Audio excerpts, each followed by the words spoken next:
Welcome back to the Double Leg. I'm one half of the show. Hey, Jai Picks, the other half of the show, The Parlay. Joining me in to give you the best bets for UFC 297. And we got our first ever guest, Ding Bets, to join us and give his best bets as well. Let's hop in.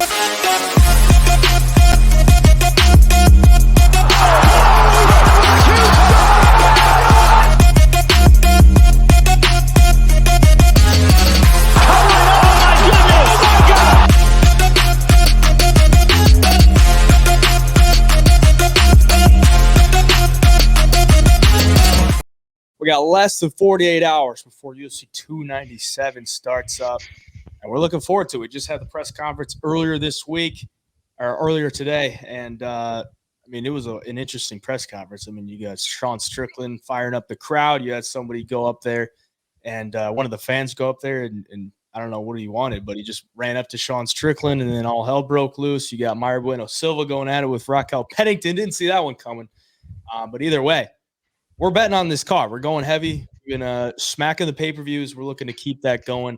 And we're going to go through, give our best bets. We're going to each give you a favorite, an underdog, and a prop bet. So you're getting 9 total bets out of us.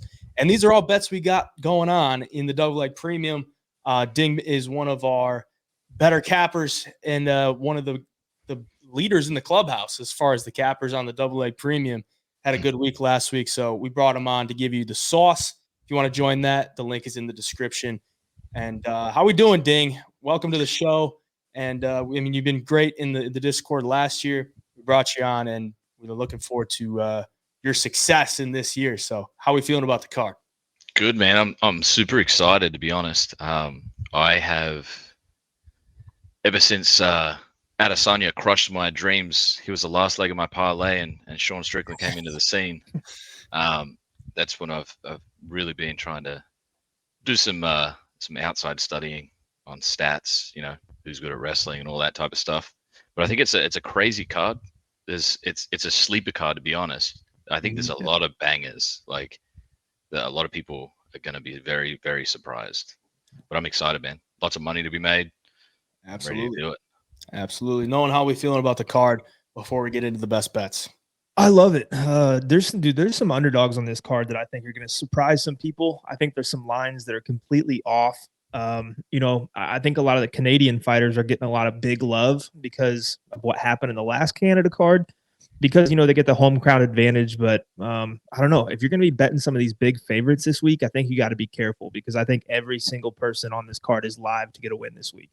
Yeah, that is one thing. I mean, the narrative around it is like all the Canadians won on the last card, but there's 9 of them on this card. So it's like, I feel like somebody's got to, drop the ball. I mean, all but one of them are favorites. So yeah, I might want to be careful, but maybe they're just getting set up to win. We'll find out, but let's jump into it. The best bets for UFC 297. I'll start it off. My best betting favorite. We dropped the price a little bit. So Brad Katona money line is like minus 210. I don't think he's finding a knockout here, so we bought it down to sub or decision at minus 170. I think the guy's just got the better all-around skill set than his opponent, Garrett Armfield. He's been in the octagon with some of the best. I mean, Kyler Phillips, Bryce Mitchell. Took a loss to Merab Dvalishvili, one of his only 2 losses in his career. Wins over Bryce Mitchell. Kyler Phillips wins over Timur Valiev, another good bantamweight who should be in the UFC. Those are all in the tough house. Gets the fight here back in the UFC, second stint, his real UFC fight. Last one was on the Ultimate Fighter finale, so they didn't have the real UFC shorts, but either way, was in the octagon. He looked pretty good. The cardio's off the charts. And the wrestling is something that he could go to in this one as well. I think Garrett Armfield lacks a little bit as far as the takedown defense and maybe the defensive grappling, so that's why I like the submission, it to be live as well. I think this is a safe bet. You're taking it, the only 2 ways I think he could win it, and I do think he wins. Minus 170, it's not a terrible price. He's got the experience and the overall skill set, better cardio. I think it's just a good fight for Brad Katona to walk away with a win. You guys like it or not? I like it. I do. And here, to go off of you, I've seen a lot of people on Garrett Armfield this week as their dog, and I think he's going to be a very public dog. And you look at his record, and he's coming off of a big win, in I forget where that card was, but Singapore. Singapore, yeah. And the guy he was fighting is not the best fighter in the world. He's lower level. And but when you watch Armfield fight David Onama, he looked tired in the first round. Like in that late in the first round, he's taking big, deep breaths. If you get tired against Katona, you're toast. I mean, Katona is a guy that can fight all day long. He's won the Ultimate Fighter twice.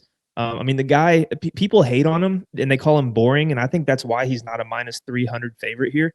But the guy was in two of the most exciting fights of the year, the one with Timur Valiev on the Ultimate Fighter, and then with Cody Gibson this past summer, one of the best fights of the year. So I like it a lot. I think this is a little bit too much for Garrett Armfield too soon. Yeah, I think if he can overcome the adversity early, I think Armfield will be able to tag him a little bit first round with boxing. But as the fight goes on, I think he pulls away with it. Ding, how you like Brad Katona this week? Oh, I love him. I think he's going to smoke him in every round, to be honest. He's just – I mean, the guy is on, what, a 6-fight win streak? Yeah. Like you said, he's won the Ultimate Fighter twice. You could tell the potential, how miles ahead he was physically, I mean, emotionally, even his mindset, you could just tell. Yeah, I agree. I think this guy, it's just going to be a unanimous decision. Katona. All right.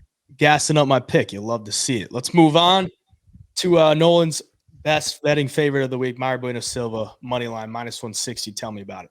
Yeah, so honestly, I was going to go with Katona if he would have dropped a little bit in price, but it's just a little out of my range. I don't like hitting the money line when it's up around minus 200. But Bueno Silva has been an absolute savage since, in the last 2 years, really. She gets the win over Yunnan. She beats Stephanie Edgar in the first round by armbar.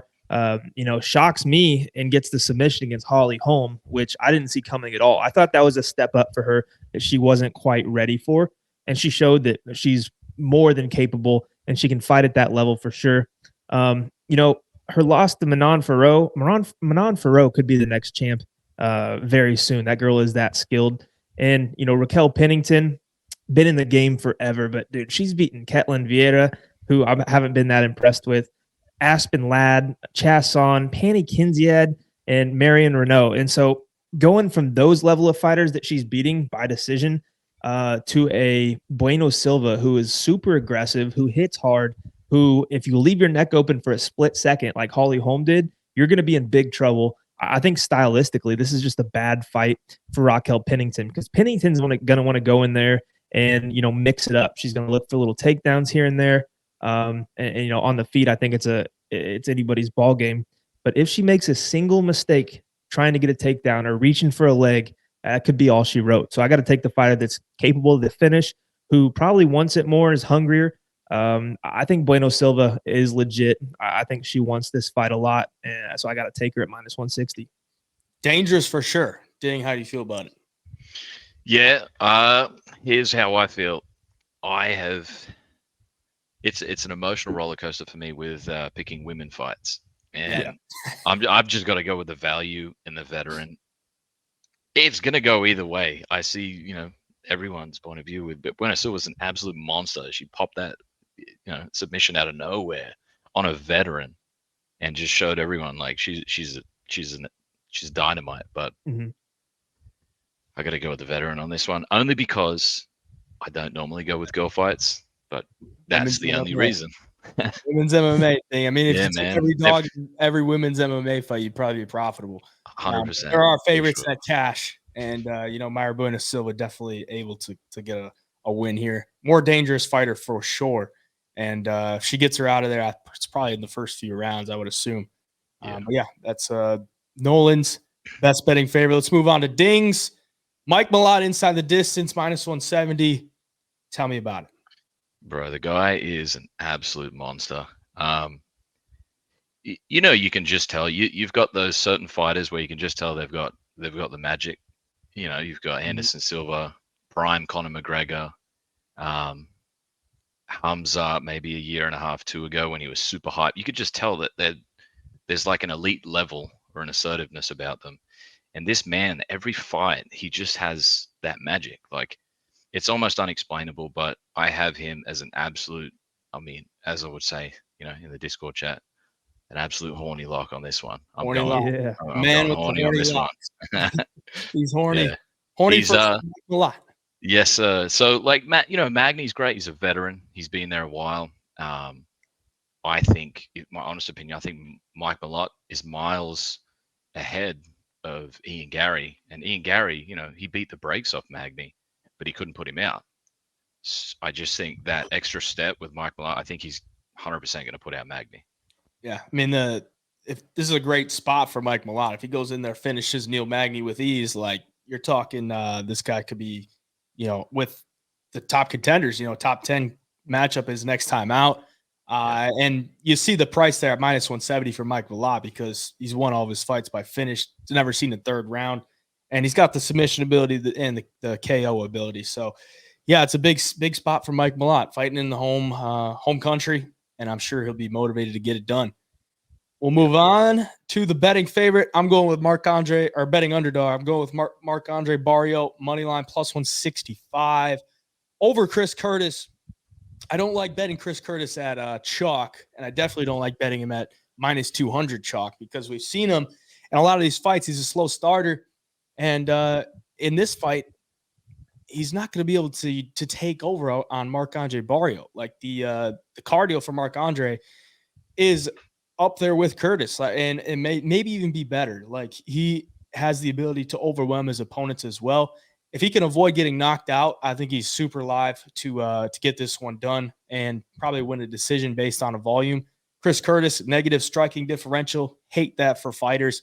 Marc-Andre does get hit himself, but he still has a positive striking differential as well. So I think this fight plays out on the feet for the majority of it, if not the entirety of it. And Marc-Andre is just going to win on volume. Stay to the outside. Don't stand in the pocket. Don't give him the big left hand. I think he should be able to walk away with a win. That's my underdog. You with me or are you with Chris Curtis? No, I like it, dude. I like it here. And I might be one of the only people in the MMA community that just has never been impressed with Chris Curtis. Like even in his wins and his knockouts and stuff, like are good. But the fights where they go past the first round and he gets into the second and third, like he just seems to fall off a little bit for me. I mean, the loss against Jack Hermanson was a bad loss. He gets outstruck by over 50 strikes to Jack Hermanson. Kelvin Gastelum beat him. And then Nasruddin Imavov was clapping his cheeks for 3 rounds, and it's a no contest. Or for 2 rounds, sorry, and then the no contest. But, you know, Chris Curtis, too, is like an emotional wreck. He's like an emotional roller coaster. The dude lets things get to him so much. I'm pretty sure he's deleted social medias over it before. And he's in Canada, and he's going to have the crowd screaming at him and all the energy going towards Barriault here. It just makes me think Chris Curtis is going to get frustrated in there, kind of like he did against Hermanson. And, you know, Barriault, they call him the power bar. The dude's got insane cardio. The dude will fight tooth and nail to the end. And if Chris Curtis, you know, can't land the big shots, I think Barriault just kind of does exactly what other guys like Gastelum, Hermanson, Nasruddin, I mean, what they've been able to do is just outland him. Yeah, and I generally like Chris Curtis. I just don't like him in this spot. What about you, Ding? You like the Chris Curtis side, or are you with me here on the dog? So this reminds me of last week where I was back and forth with Ricky Simon and Batista. So I switched this pick, man. I've gone Barriault, I've gone Curtis, I've gone Barriault, I've gone Curtis. I don't know. If you want me to be honest, I don't know. And the only reason I say that is because there's no reason Curtis should be minus 200 against Power Bar in Canada. Right. There's no reason. And from my experience with Vegas trapping me on these odds, that's why I don't know. I'm like, I don't know what to do. You know, as a betting man, I would take the underdog on this one for sure. I leaned Curtis with this one just on mine, just to switch it up, but I could regret it again, like I did last week. But again, I mean, as far as value, Barriault for sure, plus 165. I mean, the guy's taller, longer reach. I mean, he's a beast. Yeah, sometimes it's better to lay off. Sometimes if you're like, man, I don't know, maybe it's just worth a dog shot. So that's why we're taking it. Plus 165 is some decent value. Move on to Nolan's underdog of the week, Arnold Allen plus 160. Tell me about it. I've watched more film on Arnold Allen and Evloev than any other fighters this week. Just rewatch the same fights too, just to find little things. And for Movsar, man, he's obviously good. He's 17-0. Everybody's so high on him going into the fight this week. The guy doesn't really finish anybody. You know, he chain wrestles. He'll wrestle, and if he can't get he'll let go and kind of just set you up with another takedown right away. But on the feet, man, he gets cracked by a fair amount of people. I mean, if you remember, I think it was the first or the second round that Diego Lopez cracked him pretty good and wobbled him a little bit. Yeah. And then if you watch the Hakeem Dawodu fight in the third round, he had dominated Hakeem for the first two. And in the third, it played out on the feet. And Hakeem had this dude wobbled multiple times. And I keep thinking that if Arnold Allen goes in there and while they're on the feet touches him like Diego's been able to, like Dawodu's been able to, it could be a finish for Arnold Allen here. I mean, look at the Dan Hooker fight. When he smells blood in the water and he has you hurt, he unloads. And that dude swings harder than Lopez and Dawodu by far. He can crack. And, his takedown defense isn't the worst in the world. The guy is a strong dude. You look at the guy's back, it's wider than anybody else in the division. The dude has good stature. He's strong. And, people want to talk about Movsar being 17-0. Arnold Allen's record isn't too shabby either, being 19-2. One of those losses coming off of Max Holloway. So, I mean, people are kind of underestimating him here. He's beaten Sadiq Youssef, Dan Hooker, Calvin Kattar, and then went 5 rounds with Holloway. And he's a plus 160 against a guy who hasn't really been tested that much. I gotta take him at plus 160. Yeah, it's a spot where I'm like, I don't want to bet Movsar in this spot. And by default, you're like, well, if you want to place a bet on this, you got to go with Arnold Allen at plus money. I don't blame you. What do you think about it, Ding? Yeah, I mean, I always, when a fight's like this close, I always go with the underdog 100% of the time. Mm-hmm. It's kind of like one of those things where I think if he can keep this standing, it's all Allen 100%. But if this, I learned, I hate, I always go against Russians, undefeated Russians, because it pays money, Yeah. But at the same time, those guys are just, their bloodline is crazy. They can really bang. And if he can get it to the ground, I think Movsar is going to take the fight. But like I said, standing, Allen, ground, the Russian. Yeah, I mean, you got to figure eventually. 17-0, he's going to have to pick up a loss eventually. And, you'll probably get plus money at the time. And maybe this is the time and Arnold Allen can pull off a win. Move on. Ding's underdog of the week, Sam Patterson moneyline plus 125. Moving up to 170. Hopefully the chin holds up a little bit better than his last time out against Yanal Ashmouz. Taking on Johan Lainesse, the Canadian. So you're picking the underdog to get the upset in Canada against the Canadian. Tell me about it. Yeah, man. This kind of reminds me of that Nolan, the Aussie fighter last week situation. Mm-hmm.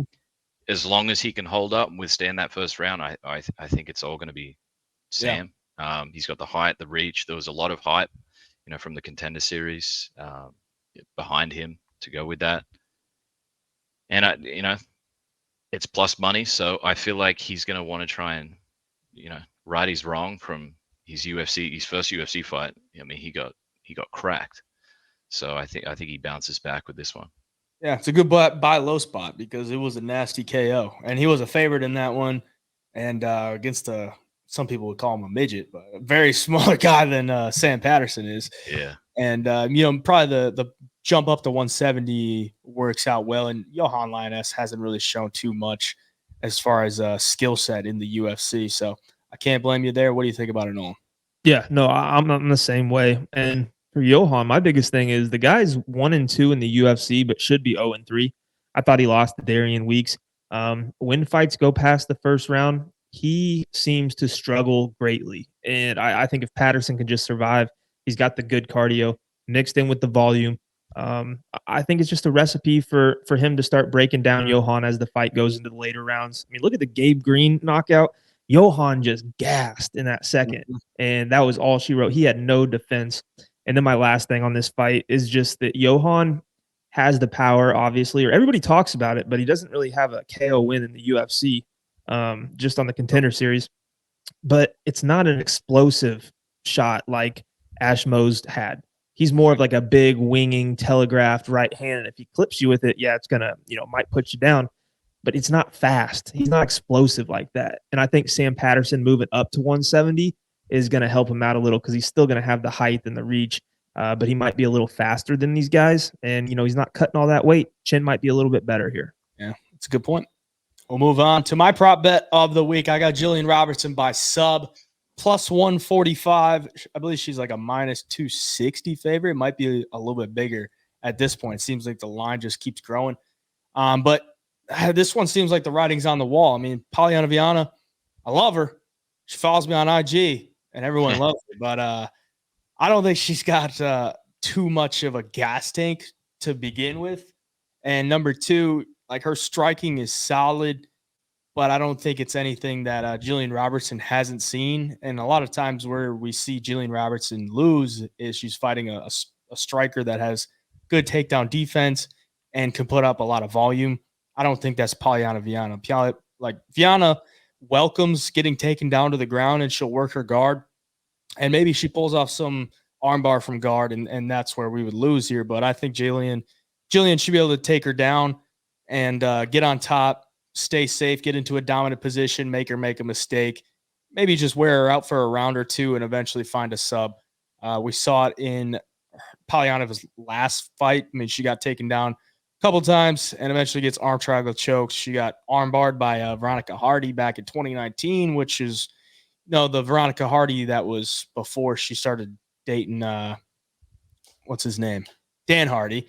And she's a completely different fighter now. So if she was not very good back then, she's pretty solid now. And you look at the wins that Viana has in the UFC. I mean, Whitmire, Martin, Jinyu Frey, like these are all bottom of the barrel straw weights. Jillian Robertson, pretty big for 115 as well. And most of her wins come by submission. So you're getting plus money on a big favorite here to get a win by really the only way that she wins fights. So I'll take it. What do you think about it? Yeah, I like her here too. I think it's all about getting the fight to the ground. On the feet, it's definitely more even. Polyana's probably got more power. But Jillian, like you said, she's big for this division. She's probably going to be feeling pretty strong in there come fight night. And Polyana just seems to put herself in bad situations in fights. You mix that in with the crowd being on Jillian's side here, giving her that extra boost of adrenaline. I like her to get the sub too. What do you think about it, Ding? It's one of them things, man, where it's another girl fight for me. Obviously, if I were to bet, I'm taking the plus 250. But I completely agree with you. This girl, the way she fights, it's smothering, pressure, wrestling. She's definitely gonna take her down. Polyana's takedown defense isn't the greatest, but that's all I have for the girl fights, man. Honestly, you're not stay clear of them. You're not calling a Polyana Viana horny bet? Nah, I would say that's a pretty horny. No horny. That is super horny. That's too horny though. That's horny for Lisa. That's when the horny is to your detriment right there. Yeah, that's we'll move on to Nolan's prop bet of the week. He's going with Sam Patterson as well. Round 2 or 3 sub plus 190 or plus 900 for round 2 and plus 1400 for round 3. Tell me about it. Yeah, I'm shooting for the stars this week with this one. Sam Patterson, like I'm gonna kind of repeat some things, but the cardio, Johan likes to gas out. All Sam has to do is survive the first, and this bet's going to be extremely live. You watch Sam Patterson's fight, he's got good striking, but he's not the most powerful guy. I could see a situation where he maybe drops him and gets on top of Johan and finds the back, slips in the rear naked choke. Because the guy at the end of the day, Sam Patterson has 9 professional finishes, 4 by knockout, 5 by submission. That he is very good on the ground. He's very long. He's got those limbs where he can just get under the chin from anywhere. So if this thing gets into the second and third and Johan's tired, I think this is extremely live. And at plus 900 or plus 1400, sign me up. I'm about it. I think this is a great bet because we've seen the cardio fall off. And it's like once the cardio falls off, it's pretty easy to submit a dude when he's on the ground and he doesn't want to be there anymore. So I like it. Tell me if you're about it, Ding. Is this horny or not? Oh, bro, I'm slapping this. Those odds are too juicy. This is one of these are hitting. Round 2 or 3, this shit is hitting. And I mean, look at Johan's last fight. I mean, mind you, he fought Malott and he got subbed. But the guy can get subbed and the guy has no gas tank. If he can survive this first round, one of those are hitting. Yeah, it's got to. I think. The writing's on the wall. It's like Johan early or Patterson late, and these odds are pretty dang juicy. I like it a lot. We'll move on to Ding's prop bet of the week. Surrey City by KO plus 225. He got the KO the first time against Tavares. which was an early stoppage. But either way, you're getting this plus 225 to do the same thing that he did the first time. It's pretty juicy. Is it a horny bet or no? Yeah, I'm going extra horny on this. Call the horny police. I'm going to slap a lot on this. The reason is, okay, so the first fight, yeah, it was pretty early. But now Tavares is going to be cautious of that KO, and it's going to leave certain areas open. I feel like that he's going to get caught again, just in a different type of position. He's going to get slapped. This guy's an absolute, this guy hits hard. I was looking at his highlights on YouTube even before the UFC. He's got a ferociousness to him that it's just a recipe for someone to go to sleep. And at plus 225 right after he's done it. Yeah, it was early, but he was still going to be able to do it. Yeah. I'm in. I feel like this should be like minus 140 at least, but plus 225, I'm smashing it. I like it. I like violence in that fight. And I went back and rewatched it, and Tavares hit City with some nice shots early. And then it was like the one shot that City landed sat him down. And then after that, it's like you get rocked that bad. Even if the fight continues, do you really think anything else is going to happen? Sure, it maybe could, but at plus 225, you're getting some good value on there. What do you think about it, Nolan? I like it. I think he's a lot tighter with his shots, and when Tavares is going to come in swinging these bombs and these hooks, I think that's when he's going to get caught down the middle. And City's well-rounded too. Like if he starts feeling a little pressure, maybe he grapples a little bit, takes the wind out of the sails of Tavares, and then gets it, somewhere in that second round. But he knows he can do it. He's got the power, obviously. I don't see why he can't touch the chin again. I like it. I like it. Those are the best bets for UFC 297. Once again, you get all three of us and our boy Dodger, excuse me, who's actually the leader in the clubhouse for the double leg premium, went up 7 units last week. Shout out to him. Ding went over 5 units and the parlay over 2 units. So we are looking to keep the train rolling in UFC 297. Join the double leg premium. Link is in the description down below. If you want the full card breakdown for UFC 297, we'll put that link in the description as well. Break down every card. We did that 2 nights ago. So check that out if you got any questions on any fight. Other than that, any last thoughts before we jump out of here? It's time to make some money. Last week started off the year pretty good.